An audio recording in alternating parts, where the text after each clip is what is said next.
DocuSign makes over $3 billion a year. $3 billion. And their entire business is built on one thing: letting people upload a document, sign it, and download it. That's it. That's the core. And what you're looking at right now is the exact experience built entirely with prompts. No coding, no developers, no technical background required. If you've never built an app before in your life, this one's for you. I'm going to show you exactly how I did it, step by step, and I'll be sharing tips throughout so you can avoid the mistakes most beginners make on their first build. All the prompts are in the description, including the fixed prompts, so you can copy and paste as we go. The link to Base 44 is also in the description. It's free to get started and you won't need a credit card. Just sign up with your email and build along with me. All right, let's get into it. Step 1.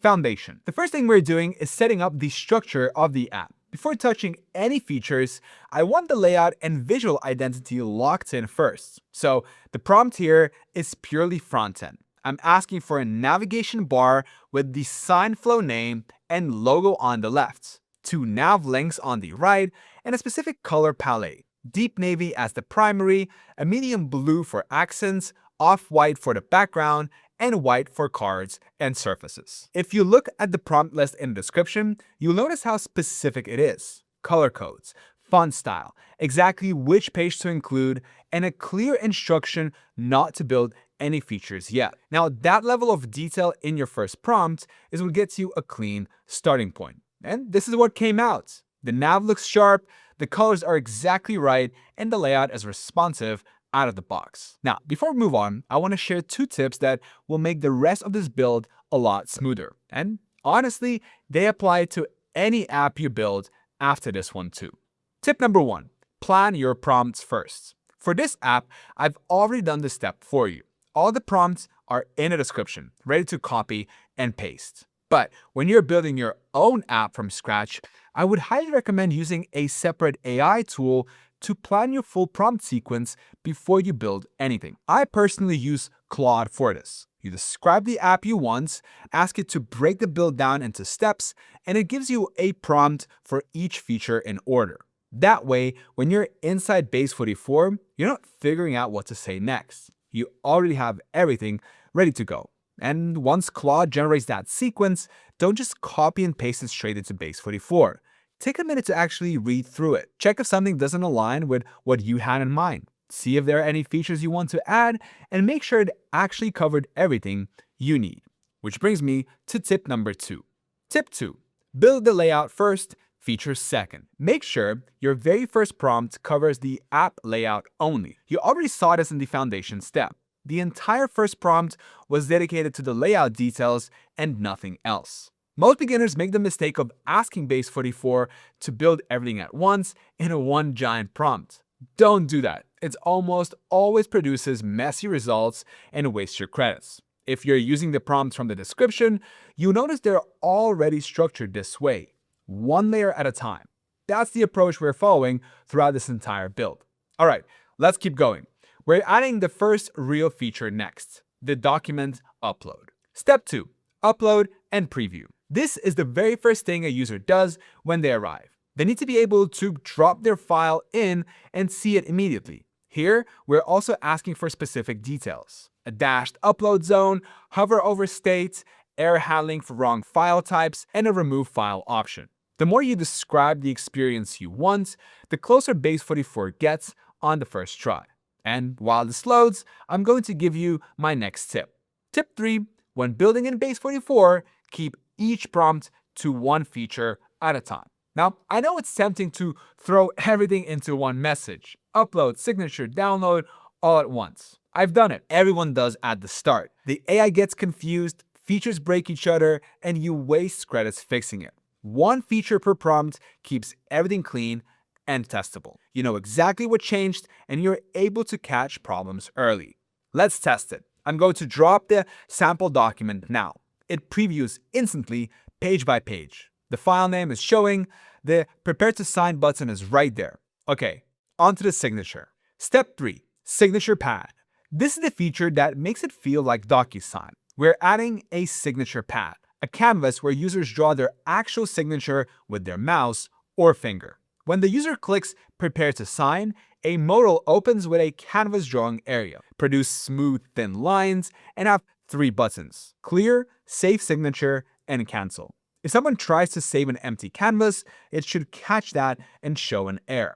After saving, the modal closes and the user is back at the document preview. The signature is stored and ready for the next step. And here's a good practice that most beginners skip, but it makes a huge difference. Tip 4.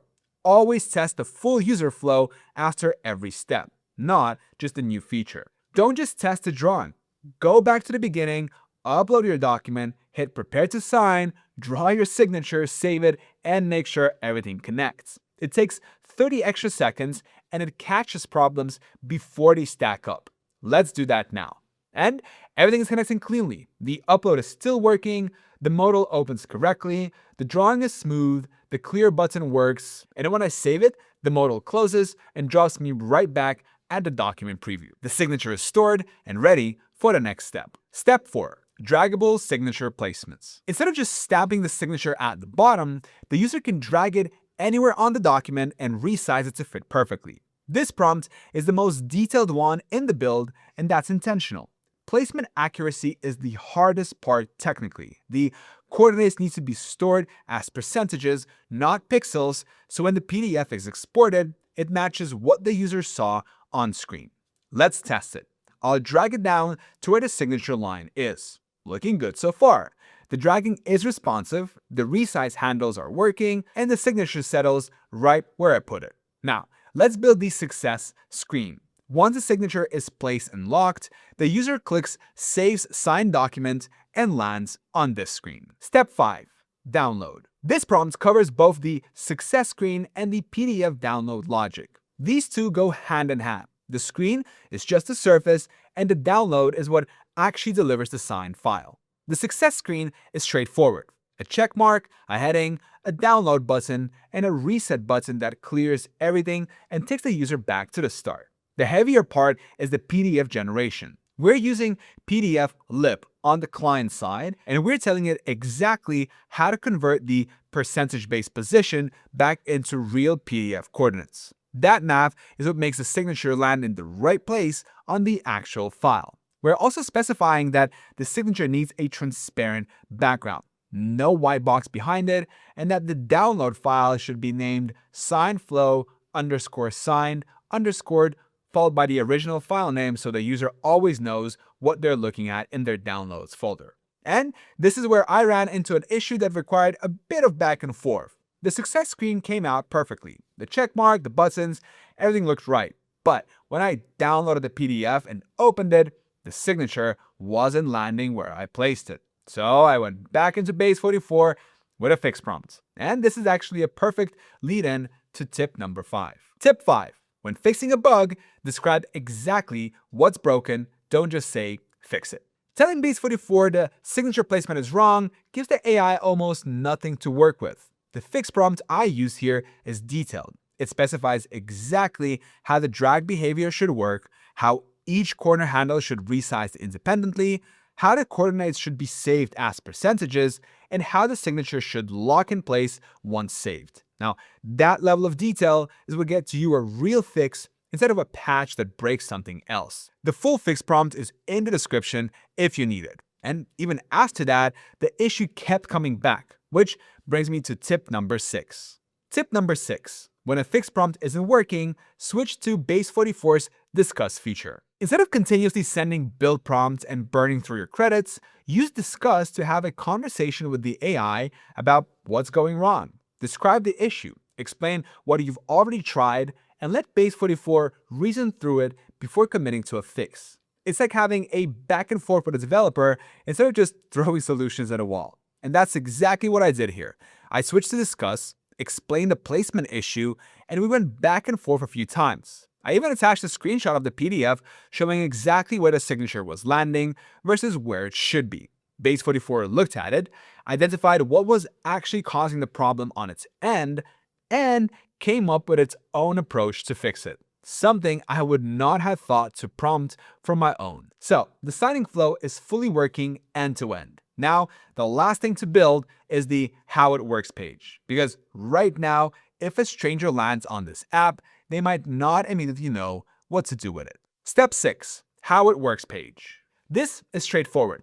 3-step cards explaining the upload, sign, and download flow with icons, short friendly copy, and a call to action button at the bottom that sends visitors back to the home screen to start signing. The goal is for this page to feel like a trust-building landing section, something a first-time visitor can read in 30 seconds and feel confident about using the app. Base44 handled this cleanly in one pass. The layout stacks correctly on mobile, the icons are clean, and the copy reads well. Now, the next step is optional, but I never skip it. A quick polish prompt goes a long way. It ensures everything is visually consistent. Buttons are the same size, spacing feels balanced, and hover states are smooth. But more importantly, it sometimes catches issue it may have missed along the way. When you ask Base44 to review the entire app in one pass, it looks at everything together, and occasionally it'll flag something that slipped through during the individual feature builds. Step 7. Polish and publish. Now, the difference here is subtle, and you might not even notice it at first glance. We've got a few spacing adjustments and some hover states cleaned up. Nothing major, but that's actually a good sign. It means the build was already solid, and this is just a finishing touch that makes everything feel a little more put together. And before we publish, here is another tip. Tip number 7. Use Base44's visual editor for small design tweaks. See this edit button on the left side? Click that, and you can directly select any element on the page and change the text, colors, spacing, sizing, all without sending a single prompt. So if something feels slightly off visually after your polish pass, just click and fix it right there. I'm happy with how everything looks, so I won't be making any changes here. But it's good to know this is available, especially for those small cosmetic things that don't need a full prompt. Now, let's publish. Hit the publish button up here in the top right. At the top, you will see your app's live URL. Base44 automatically generates one for you under the base44.app domain. You can copy this and share it immediately. Or if you want something more professional, there's an option to connect a custom domain right below it. There's also a share option here if you want to send the link directly by email or in social. Handy for when you're ready to show people what you built. Now, for app visibility, this is the important one. You will see 4 options: public with no login, public with login required, workspace, and private. Since SignFlow is meant to be used by anyone, we're keeping it on public with no login required. And one more thing I'd recommend, run the security scan. It's right there under the security section. It takes a few seconds, and just make sure there are no obvious vulnerabilities before you share the link publicly. Once that's done, copy your link. Anyone you send it to can open it right now. But before you can share it with anyone, here's the last tip. Tip number 8. Use the app like a complete stranger would. Open that link in a fresh browser tab, not the editor, the actual live app. Go through the entire experience from scratch. Land on the page, read how it works section, upload a document, draw your signature, place it, download the PDF, and open the file. If anything feels confusing, clunky, or broken during the walkthrough, that's exactly what your users would experience. Fix it before you share the link. And there it is, a real live app on the internet right now. And if you want to take this further, publish it as an actual mobile app on the App Store or Google Play and potentially monetize it. Base44 has that covered too. You'll see a mobile app tab right here in the Publish menu. It walks you through 3 steps. Checking your app against the latest App Store and Google Play guidelines, building the store files for both iOS and Android, and submitting your app. Everything is laid out for you. There's even a step-by-step guide linked right there for the submission process. And if you want to build a more advanced version of SignFlow before you take it to the App Store, Base44 also has a solid set of native integrations available. For this specific app, the most useful ones would be Gmail to automatically send the signed PDF to the user right after download, Google Drive to back up every signed document, and Stripe if you want to add a paywall and actually charge for the service. All of that is already available inside Base44. No external tools, no complicated setup. So, is Base44 worth it for beginners? Honestly, yes. It's genuinely one of the easiest ways to go from an idea to a working app right now. You don't need to know how your databases work. You don't need to understand hosting, and you don't need to write a single line of code. You just need to know what you want to build and how to describe it. That's it. And as you saw today, even when things break, and they will sometimes, the tools are there to work through it. The free plan is a solid starting point. You can sign up with no credit card and start building right away. The link is in the description. But if you find yourself building more seriously, I'd recommend the Builder plan on yearly billing. It comes down to around $40 a month, and if you upgrade within your first 48 hours of signing up, Base 44 gives you an extra 10% off, so closer to $35 a month. For 250 monthly credits, integration credits, backend features, and a custom domain, that's genuinely good value. And if you enjoyed this video, you're going to want to watch this video next because I built another app on Base 44 and it's just as useful. Click here and I'll see you inside. Thank you for watching.